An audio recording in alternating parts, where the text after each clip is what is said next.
पद्म प्रभु भगवान की, महावीर स्वामी की, आचार्य आदि सागर महावीर कीर्ति विमल सागर महाराज की, आचार्य सन्मति सागर जी महाराज की। गुरुदेव तुम्हारे सिर चरणों की धूल हमें तो प्यारी है, जब से इसे लगाया मस्त किस्मत खुली हमारी है। तुम्हारी चरण धूल का कण कण प्राणों से भी प्यारा है। आचार्य सुनील गुरुदेव आपको सत्य सत्य नमन हमारा है, सत्य सत्य नमन हमारा। नमो सूर्य।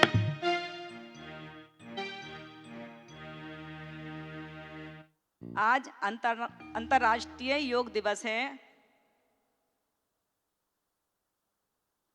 आचार्य सुनील सागर जी गुरुदेव ने अपनी कृति लाख टके की बात अभी तो उससे कुछ भाव लिखे मैंने, तो वो आप आपके सामने प्रस्तुत करती हूँ। आचार्य सुनील सागर जी गुरुदेव कहते हैं लाख टके की बात से, योग आसन ध्यान का महत्व समझाते हुए बताते हैं कि योग आसन शरीर को स्वस्थ, लचीला और सशक्त बनाते हैं। नियमित अभ्यास से शरीर की कार्य क्षमता बढ़ती है और अनेक रोगों से बचाव होता है। इसके साथ ही ध्यान मन को शांत, एकाग्र और स्थिर बनाता है। यह चिंता, तनाव और नकारात्मक विचारों को कम करने में सहायता करता है। जो व्यक्ति नियमित रूप से योग और ध्यान करता है वह जीवन की कठिन परिस्थितियों का सामना अधिक धैर्य और आत्मविश्वास के साथ कर सकता है। आगे गुरुदेव बताते हैं, योग का प्रभाव केवल शरीर तक सीमित नहीं है, यह व्यक्ति और आत्मानुशासन, संयम और सकारात्मक सोच की शिक्षा देता है। इससे व्यक्ति अपने भीतर की शक्ति और शांति को अनुभव कर पाता है। योग हमें वर्तमान में जीना और अपने मन को नियंत्रित करना सिखाता है। अतः प्रत्येक व्यक्ति को अपने जीवन में योग, आसन और ध्यान को स्थान देना चाहिए।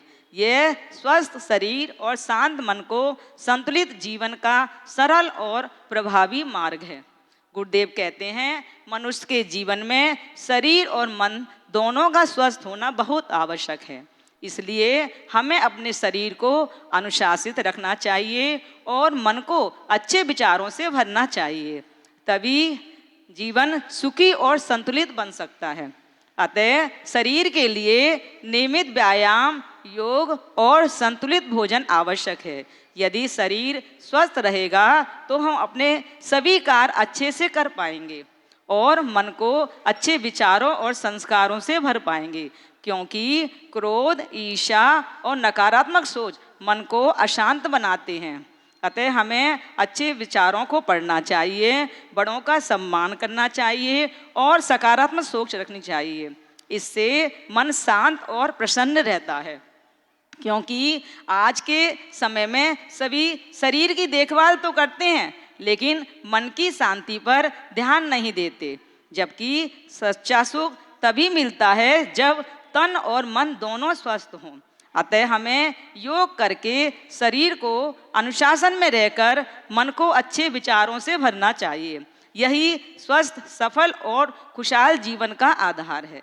अतः ध्यान, योग और सकारात्मक सोच से दिल को शांत रखा जा सकता है। जब व्यक्ति अपने विचारों को नियंत्रित करना सीख लेता है तब वह हर चुनौती का सम्मान धैर्य और समझदारी से करता है। हमें हमेशा अपने मन को शांत रखने का प्रयास करना चाहिए, क्योंकि शांत मस्तिष्क ही हर समस्या का सर्वोत्तम समाधान होता है। अतः अपने को व्यस्त रखें, स्वस्थ रखें और मस्त रखें। दुर्गम इस जीवन के पथ पर पग पग कांटे बिखरे थे, पथ को सुगम बनाया गुरु ने जब जीवन में आए थे। चित्त शांत के लिए आपने जैना गम रस चखा दिया, कर्म रहस्य बताकर मुझको जीवन जीना सिखा दिया। पर को भूलूं ऐसी गुरुवर मुझे विस्मृति दे देना, कहने को उत्सुकता ना हो ऐसा मुझको कर देना। भूतकाल के विकल्प ना हो, भविष्य का संकल्प नहीं, वर्तमान में शांत रहूं बस, ऐसा दो गुरु मंत्र सही। प्रभुवर मोक्ष स्वरूप यदि तो गुरु साक्षात मोक्ष पथ हैं, चलते फिरते प्रभु सम लगते गुरुवर मुक्ति का रथ हैं। आत्मरुचि वाले बब्बों को इस रथ में बैठाते हैं, गुरुवर के अनुकूल चले जो निश्चित मंजिल पाते हैं। विश्वास बनाए रखने को गुरु आज्ञा का सम्मान करूं, गुरु आज्ञा अनुशासन मेरे सदा शिष्य बन कल्याण करूं। जिन देव परम उपकारी हैं, जिन शास्त्र परम उपकारी हैं, पर गुरु की महिमा क्या गाएं जो इन दोनों से न्यारी है, जिनके हम आभारी हैं। नमोस्तु गुरुदेव, नमो।